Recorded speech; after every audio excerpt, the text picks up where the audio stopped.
So, hello, friends. Today I am talking to Marcus Bullock, the founder, CEO, creator, mastermind behind Flikshop.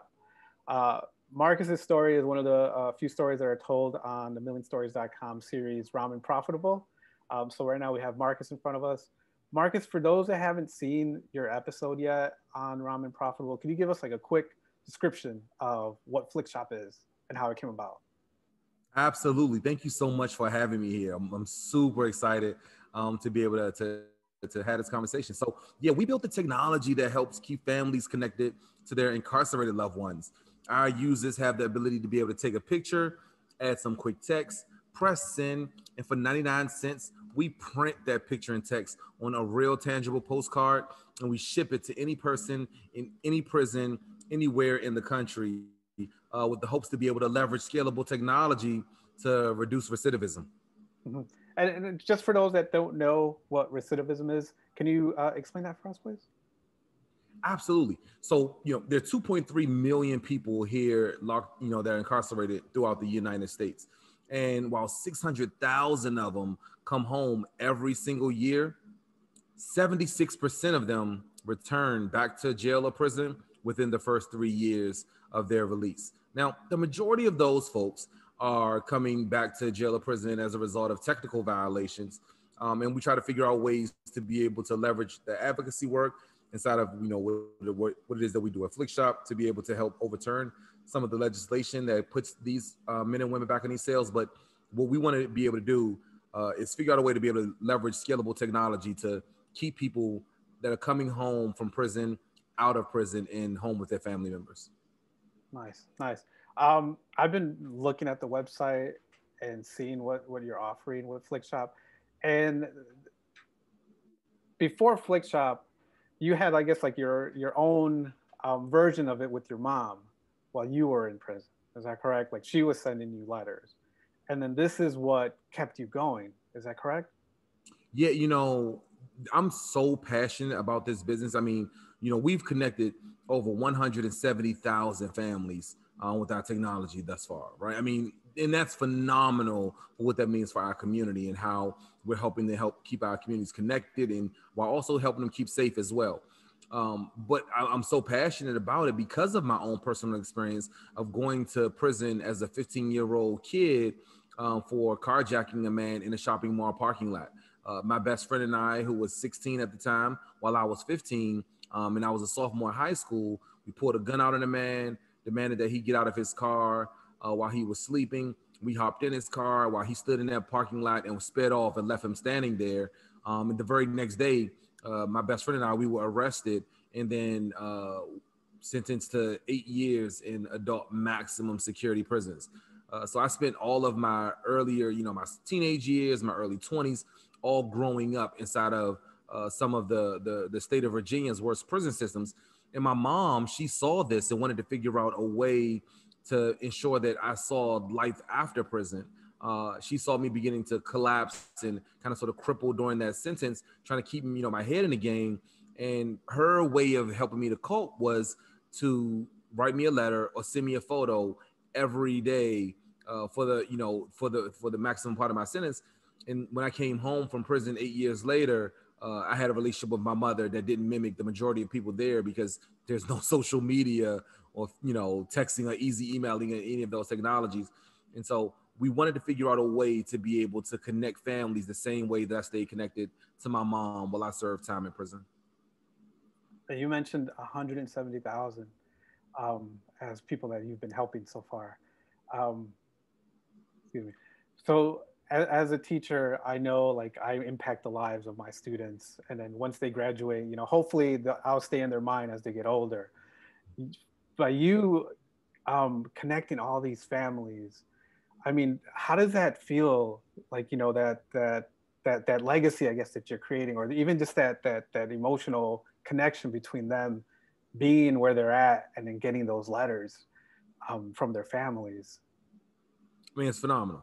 Like, there's no way for me to be able to describe how incredible it feels. I mean, when we first launched Flikshop, we were, I wanted to find a way to send pictures back to my friends that were in jail. That was it, right? We weren't thinking about building this big, massive company. to be able to solve this big, massive problem, right? I was running this company in tandem with a construction company that I owned, and that was like the beginning and end for me of what I thought what my career would look like. But when I learned that there were so many other families that wanted to leverage our technology, and they were keeping connected by sending sonogram pictures, to their loved one, or they would send the pictures of the first birthday party or Christmas morning. I mean, it meant something to me. And I had to figure out a way to be able to ensure that every person in every cell received that message every day. And so, today I come into the office and I try to figure out how to solve just that same, that problem. And then I watched your TED Talk, speaking about Flikshop. And then I know that you, in that TED Talk, you had some examples of letters that were sent to you, thanking you for this. Has there been any of those letters that really affected you, or has really hit home? Like, man, I started something that was really needed at this time. Absolutely. Absolutely. It was one of them. Most recently that stick out to me, a now friend of mine, Chris Young. And Chris was in prison under, I think it was maybe 2 or 3 life sentences for a drug deal. And while Chris was fighting for his freedom and trying to figure out how to come back from having, lifelong sentence to, die in prison, he learned about Flikshop, and, we started to send him postcards, and it was interesting to have him connect back to the community in an interesting way. Later on, we will learn that, Kim Kardashian, she heard about Chris's case, and she started to talk a bit about it. And, he had some incredible lawyers to work on his case as well to help him gain his freedom. And now Chris is home, and Chris is trying to figure out how to now build other technologies to help support families after incarceration that dealing with dealing with mental health needs. Mm-hmm. This is phenomenal what this means, right? I mean, it went from someone reading an article about Flikshop and receiving a few of our postcards to now being home and being the visionary behind the next great technology that's going to be able to impact people that are dealing with the justice system. I feel so amazingly blessed just to be able to be a part of such a phenomenal experience, watching people coming out of these cells. Yeah, I mean, just watching the story. I mean, you took something that I guess you could say was negative that happened to you, and you just made it into this positive that just keeps growing. And like what you said with your example right now, I mean, it's like another facet of what you started, but now someone else is going to hopefully, make that connection between the those that are incarcerated and those that are out. One thing that I did want to ask you about is that in your TED Talk and in the Ramen Profitable, you hardly used the word incarcerated. You used, I think it was released citizens as calling some, and then why, I kind of know, I guess, in a way why you would say that. But for those that are watching and don't understand that, why would you use that term instead of saying former incarcerated person? Yeah, you know what? I mean, because for years we've used terms like inmate or felon or prisoner or convict, or all of those words that really we've learned in that they can become harm to folks who have served time in prison. Psychologically, there's something about that label that's placed on you that signals to the world that you are less than. And when we learn that, when we learn as a community that it's healthier for all of us to be able to try to figure out how to combat some of these barriers that we see as, as a community, we know that language starts that process. And that's when we begin to heal, when we begin to shift how we use our language and how we remove labels and add humanity and dignity to the people who live in our community, whether they've been to jail, prison, college, wherever, right? Like, these are real people with real names and real families and real thoughts and real hearts and love. And they want to contribute to the community same the way that I do.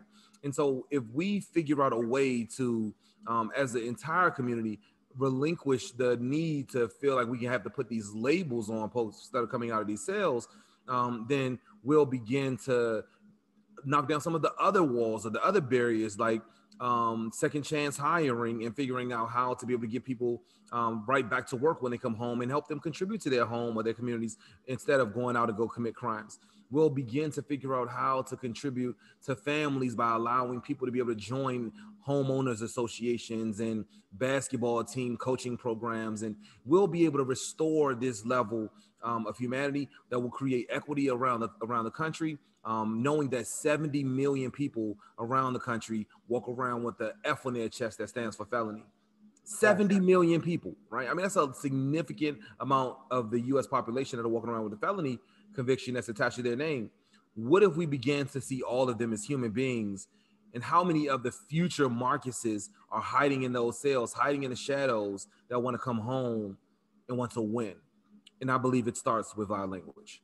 Yeah, yes, definitely does. And I love that term, newly released citizen, or just, release.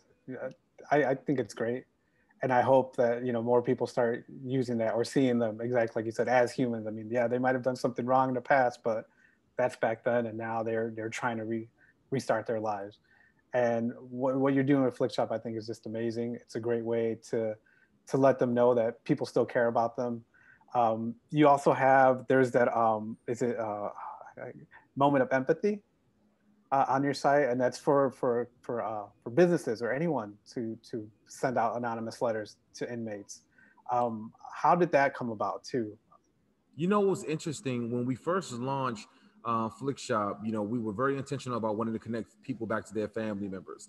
And then we learned that there was a massive population of people that wanted to figure out how to also give to this community, but they may not know someone personally that's incarcerated, right? But they know that any kind of contribution contributes to a safer, better, stronger community. And we call those folks angels. Those are the people who watch over us in our neighborhoods, and they want to figure out a way to be able to add healing agents and lead with love. Now, the Flikshop Angels program allows for our community members to be able to purchase Flikshop credits that we give to children with incarcerated parents so that they can send their mom and dad as many funny face selfies completely for free as they would like.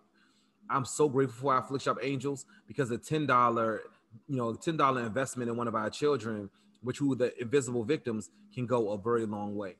We also built out the Moment of Empathy program that you alluded to, that allows our corporate partners to be able to add a moment of empathy to their team's meetings, whether it be the conference or summit or their stand-up meetings, where they talk to each one of their team members and hopefully inspire them, motivate them to be better citizens in the world. It starts with corporate leadership, and we want our corporate partners to be able to band together and send moments of empathy postcards to our people that are incarcerated in hopes that they will inspire them and say, hey, look, there's a company XYZ that loves you and wants to support you in your release. Where maybe there's a company XYZ that has a fair chance hiring process and wants to be able to ensure that people in prison know that they can come to work with them when they're coming home from prison. Like, these are the leaders, the next generation of leaders that are being thoughtful about adding a level of care and mission to their bottom lines. And we're excited to partner with them as well. Awesome. Thank you very much for that. I mean, that's, like I said, that's just, it's, I mean, I know if I talk about this more, I might start crying, because it's really something that's, it's beautiful, and it's so heartfelt. I mean, you don't realize nowadays, with everyone just texting each other or sending emails, getting like a tangible letter that someone sends you, it means a lot more, because they took the time out to do that. And I think this is great what you're doing. In your time, I'm grateful for that, right? I mean, as we do this show today, right? I mean, if I look in the background of what's behind you, all you see is a bunch of love and adoration built inside of photographs. We know it inside of all of our homes, where we over top of our mantle, on our desk at work, on our living room table, sometimes in the bathroom. You know what I mean? Sometimes there are these photos of the people who are closest to us, and we walk around with them as a memorialize that moment, and we're excited to share it with the world. Most times there's even an incredible story that comes behind each one of those photos. Mm-hmm. The 2.3 million people that are in prison in the United States, all right now want to have that same exact moment when they come back in their cell, come from back behind count time, are wondering whether anyone in the world loves them or cares about them, thinking about what they're going to do when they come home from prison, and wondering if the world is even ready to accept them.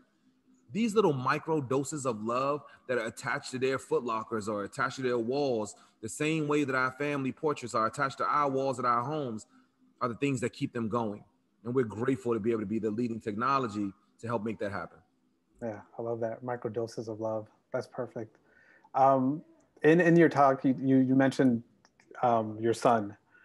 As a father too, I mean, how have you, I guess, instilled in your child what you're doing and how to continue doing that on their own as they get older? You know, I look for my son to have the opportunity to be passionate about what he wants to enjoy, right? Like if he has the social capital and the resources to be able to figure out how to make, I don't know, dogs talk, dogs talk. I don't know, right? Like you want to make that device to figure out how to make dogs talk, I want you to go do exactly that.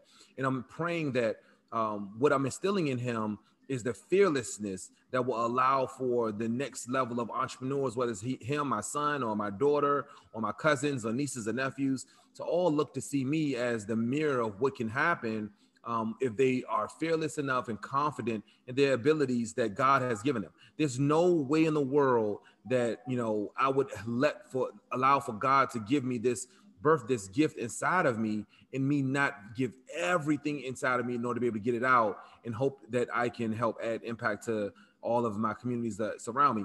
And I want my children to feel the same way. It's so important for me to be able to give that over to them. So whether or not they want to continue to build on to one of the businesses that we started, or whether or not they want to go do something else impactful in the world, whether or not they want to be a rocket scientist or the next track star. Shout out to Shakari.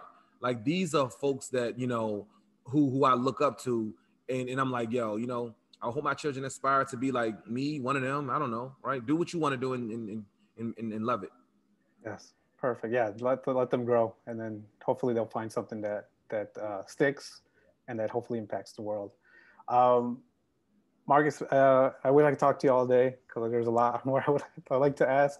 But I mean, thank you very much for your time. Again, Ramen Profitable is a series on millionstories.com. Definitely go out there, watch Marcus's story, contribute to Flikshop, become a Flikshop angel. Get a couple gift cards, send them out. Instead of a birthday gift, ask for that to contribute to that. But thank you again for all your time today, and it was a pleasure. Definitely a pleasure meeting you, and yeah, thank you very much. Thank you so much for having me. It was a bunch of fun. Thank you.